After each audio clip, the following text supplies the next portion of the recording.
Segunda leitura. Primeira carta de São Paulo aos Coríntios.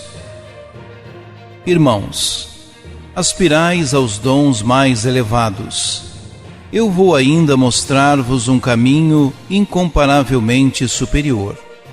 Se eu falasse todas as línguas, as dos homens e as dos anjos, mas não tivesse caridade, eu seria como um bronze que soa ou um símbolo que retine.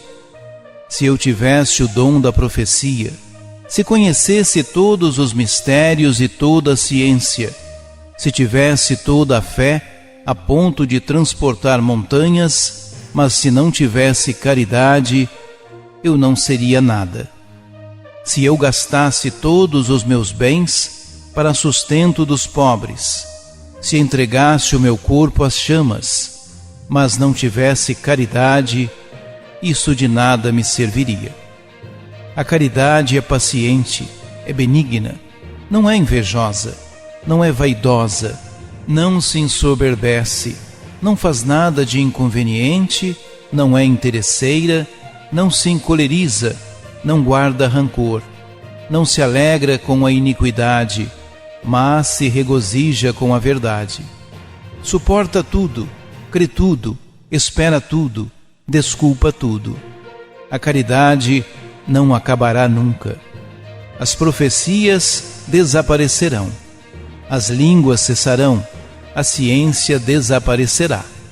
Com efeito, o nosso conhecimento é limitado e a nossa profecia é imperfeita.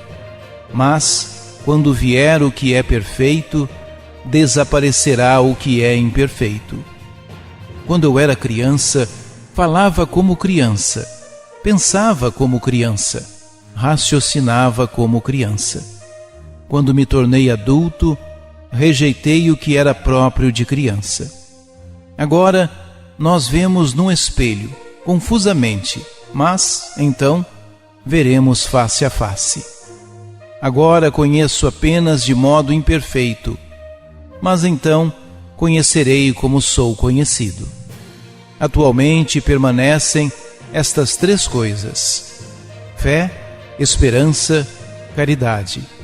Mas a maior delas é a caridade. Palavra do Senhor.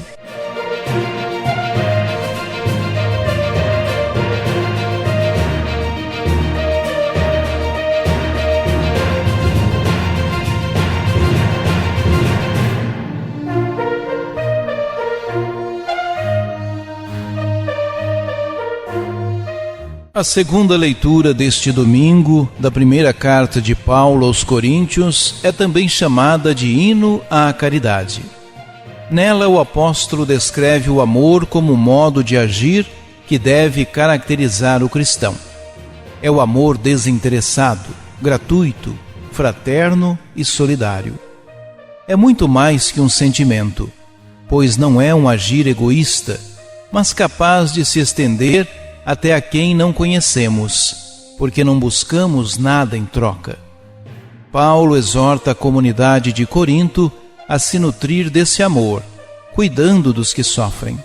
Paulo afirma que, mesmo quando se realizam coisas boas como profetizar, buscar conhecimento na ciência, ter fé em Deus, dar esmola aos pobres, como era costume na cultura judaica, se essas não forem ações fundamentadas no amor, perdem seu valor.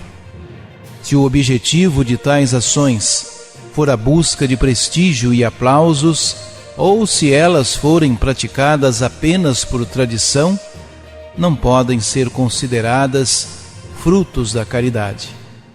Para o apóstolo, só o amor dá sentido a todas essas ações, assim como fez Jesus, e sempre foi movido pelo amor. Nesse hino, Paulo enumera as principais características do amor verdadeiro.